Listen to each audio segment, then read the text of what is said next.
Shalom à tous et à toutes. Nous sommes dans la rubrique Temps du soir, votre émission hebdomadaire animée par le pasteur Gakana. Tout le plaisir est pour moi ce soir de pouvoir vous entretenir sur un thème ô combien glorieux. J'avoue que c'est un thème aussi qui fait couler beaucoup d'encre. Il s'agit du pardon.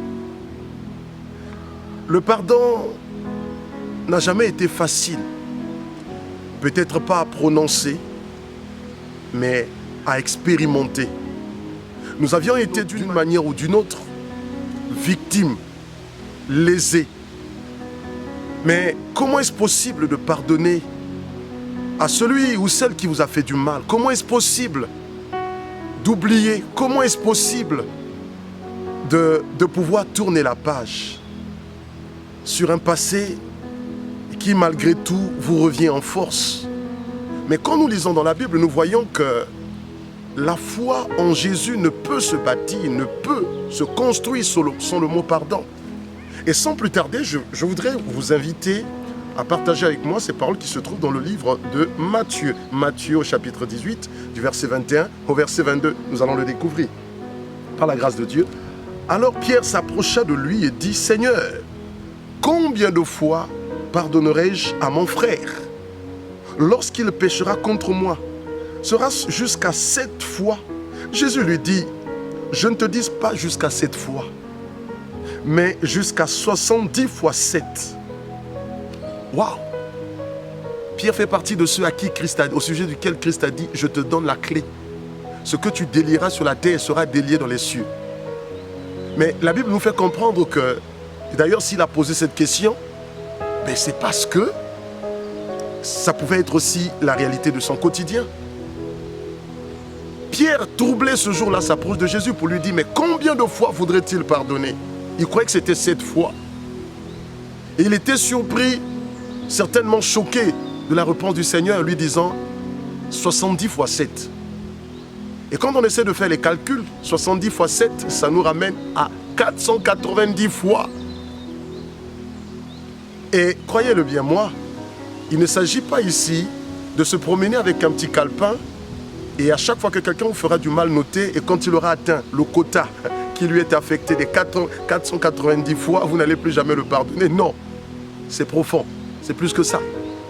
En parlant de 70 fois 7, ce qui équivaut à 490 fois, la Bible voudrait simplement nous emmener à pardonner jusqu'à ce que la personne atteigne la perfection.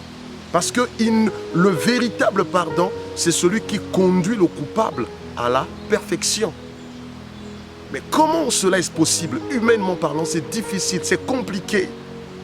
Et au travers de ce message, le Seigneur voudrait t'emmener aussi à atteindre cette dimension. Nous pouvons comprendre avec moi ce soir qu'il n'y a pas de pardon s'il n'y a pas d'amour. Ça voudrait dire, pour que tu parviennes à pardonner à celui qui t'a fait du mal, à celle qui t'a brisé le cœur, il faut que tu relèves le niveau de ton amour. Voilà pourquoi Jean 3,16 nous dit, Dieu a tant aimé le monde qu'il a envoyé le Fils. Le Fils est venu faire quoi sur la terre, si ce n'est pas de pardonner aux hommes? Mais pour que le Fils soit capable de pardonner, il a fallu que le niveau de l'amour du Père soit revu à la hausse. Voilà ce que le Seigneur voudrait te dire. La première clé, il faudrait que tu élèves le niveau d'amour que tu as pour ton coupable, pour que tu sois capable de le pardonner. La deuxième clé que je voudrais te donner ce soir, pour que tu parviennes à pardonner à celui ou à celle qui te fait du mal, il faudrait que tu le prennes, que tu la prennes pour le même Jésus en arrivant sur la terre. Qu'est-ce qu'il dira? Père, pardonne-leur, car ils ne savent ce qu'ils font. Luc 23 au verset 34.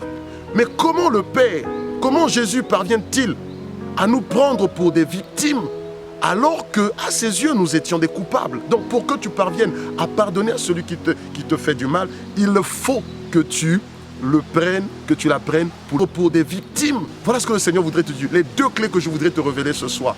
Et pour finir, je voudrais te dire, pour qu'il y ait pardon, il faut qu'il y ait amour.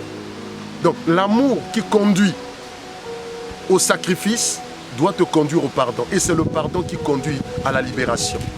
Et si le Seigneur a permis que tu entendes ces choses, c'est parce qu'il y a des choses dans ton cœur et le temps est arrivé pour que tu les vomisses. Alors sois capable de pardonner, tu verras que ta vie sera sans précédent. Que le Seigneur vous bénisse et sur ce, shalom et à la semaine prochaine.